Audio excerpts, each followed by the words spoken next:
Rajpardi silica transport association દ્વારા માંડોવી મિનરલ્સના વિરોધમાં પ્રાંત અધિકારીને આવેદનપત્ર પાઠવવામાં આવ્યું। ભરૂચ જિલ્લાના ઝઘડા તાલુકાના રાજપારડી જીએમડીસી રોડ પર આવેલ માંડોવી મિનરલ્સના નામથી સિલિકાનો વોશિંગ પ્લાન્ટ આવેલ છે, જેના વિરોધમાં રાજપારડી સિલિકા ટ્રાન્સપોર્ટ એસોસિએશન દ્વારા ઝઘડિયા પ્રાંત અધિકારીને સિલિકા ટ્રાન્સપોર્ટ એસોસિએશનના ટ્રક માલિકો મોટી સંખ્યામાં ઉપસ્થિત રહી આવેદનપત્ર પાઠવવામાં આવ્યું। જેઓએ આવેદનપત્રમાં જણાવ્યું હતું કે Rajpardi silica transport association Rajpardi ગામના સ્થાનિક લોકો તથા આજુબાજુના ઝઘડિયા તાલુકાના આશરે 150થી વધારે ટ્રક માલિકો તથા 400થી વધુ ડ્રાઈવરો જોડાયેલ છે અને તેઓનું ગુજરાન ચલાવી રહ્યા છે।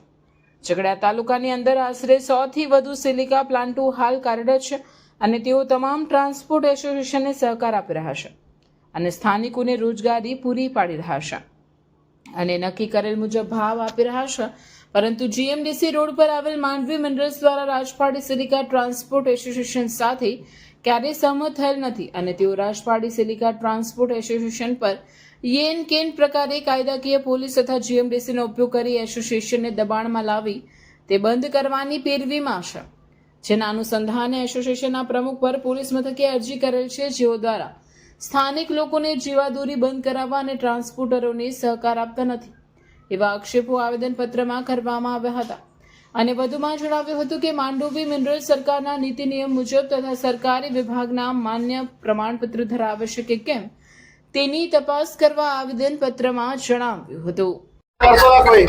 મારું નામ છે કેતન ગાંધી। અમે સ્થાનિક ટ્રક માલિક છે।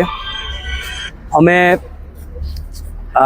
સૌ સિલિકા ટ્રાન્સપોર્ટ એસોસિએશન સાથે સંકળાયેલા છે અને અમારું અહીં ગાડી રાજપારડી સિલિકા ટ્રાન્સપોર્ટ એસોસિએશન નામનું એક સંગઠન છે, જેની અંદર સમગ્ર જેટલા પણ સિલિકા વોશિંગ પ્લાન્ટ આવેલા છે એ અમોને સહસહકાર આપે છે। ખાલી ફક્ત ને ફક્ત એક માંડોવી મિનરલ્સ કરીને જે પ્લાન્ટ આવેલો છે એ પોતાની તાનાશાહી વાપરી અમોને સ્થાનિક માણસોને રોજગારી નહીં આપવા માટે કહે છે।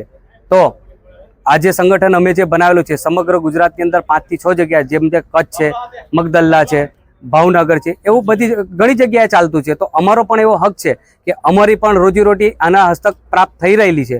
તો આ ભાઈ પોતાની મનસ્મૃતિ વાપરીને અમને આજે રોજીરોટીથી રંજાડી રહ્યા છે એવું અમને લાગી રહેલું છે।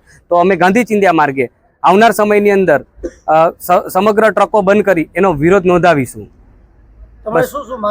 અમારી જે ભાવ આગળ નક્કી કરેલો એ અમારો જે એમનો જૂનો ભાવ 67 રૂપિયા હતો, અત્યારે 91 રૂપિયા ભાવ નક્કી કરેલ છે, પણ એ ભાઈ અમને આપવા માટે કટિબદ્ધ નથી। અમારી માંગ છે અમને બધાને ભાવ મળવો જોઈએ ને એની રોજગારી પ્રાપ્ત થવી જોઈએ ને જે બહારની ગાડી પોતાની ગાડી લાવી અમારી પર મનસ્મૃતિ ગુજારી રહેલા છે ભાઈ, તો અમારા સ્થાનિકોનું શું થશે?